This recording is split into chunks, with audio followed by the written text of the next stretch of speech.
Энэ хүүхд байх мөрөөдөх дуртай. Манай аав ингээд үлгэр зөхөж ярьж өгдөг ус хүүхд байхад. Манайх одоо 8 амтай тийм гэрте амьдэрдэг. Өөрөө унтахаас өмнө аавын өвөрт ороод одоо гоё үлгэр сонсох. Тэгээ манай аав ярьдаг үлгэр дандаа л тийм одоо нусанхаа нэг тийм бор хүүхэд том баатар болж байгаа, том бүх болж байгаа. Тийм хамуутай шаргадаг том хурдмор болж байгаа.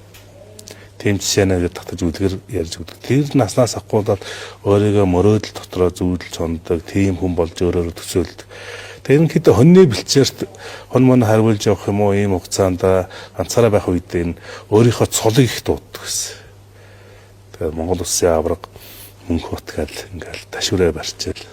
Том цолтой зааны даваанд яг өөрийгөө зориулаад дуустал барилдах гэдэг тийм яг үүндээ бол тийм сэтгэл зүй бол дутуу байсан. Арцаг улсны дараа асахгүй бол өөртөө маш их итгэж эхэлсэн. Өөрийн мөрөөдлийн самбаруудтай болсон.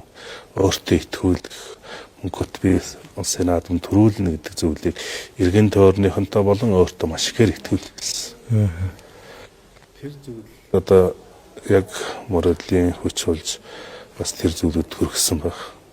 Монгол төрийн наадамд 10 давцны дараа хүмүүс итгүүлж гисэн ингээл авраг болоод туг төрж явах ямар байсан бэ гэл. Тэгэхэд би нөө дотроо маш олон удаа өөрийгөө авраг болж байгаагаар төсөөлсөн. Би аврагд 10 давчаад ингэж гүн гэл гүйлтэд тавтдаг. Ерөнхийлөгчөөс очиж ингэж шагналаа авна гэл тэр зүйлийг ингээл бэлтгэлээрээ тавтдаг. Бусдад ярьж өгдөг. Байсан. Тэгэхэд одоо 10 даваад яг туг төрчихөд би өөрийнхөө хийх ёстой юм ил хийж байгаа юм шиг мэдрэл төрчихсөн. Тиймээс тийм хөөрсөн, баярлсан зүйл бол надад гарч байгаагүй. Сүүлийн үед манай шин залуу Арслан Батмагнагийн тухай наадмын дээр ярьж ирсэн. Тэр мөрөөдөл гэрүүлтэй мөрөөдлийн самбар хийгээд манай хангаа авраг бас авраг болдог жилээ их нэртэйгээ одоо бас мөрөөдлийн самбараа хийгээд эхнэр нь хүртэл одоо сэрэхтэй хангаа аврагаа босоороо гэж сэрээдэг байсан гэдэг. Тэгэхээр энэ мөрөөдөх хүч гэдэг өөр айгүй чухал юм байл. Бодлын хүч гэдэг юм уу? Тэр мөрөөдлийн хүч гэдэг юм уу? Би одоо бол ингээд харж байгаа шүү дээ. Би 27 настай Монгол Улсын авраг авч ирсэн. 37 нас хүртэл надад 10 жил байна.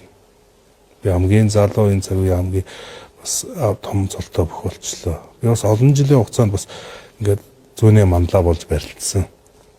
Гэтэ энэ бололцоо боломжуудаа бүгдийг алдсан л унсан бүх шалтгаан монддгөө гэчээр. Тэгээ одоо харахад миний мөрөөдөл дутуу байсан л юм шиг л.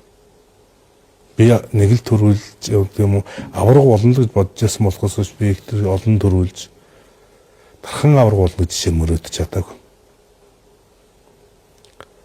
Тэгэхээр миний мөрөөдөл бас жижигхэн байсан.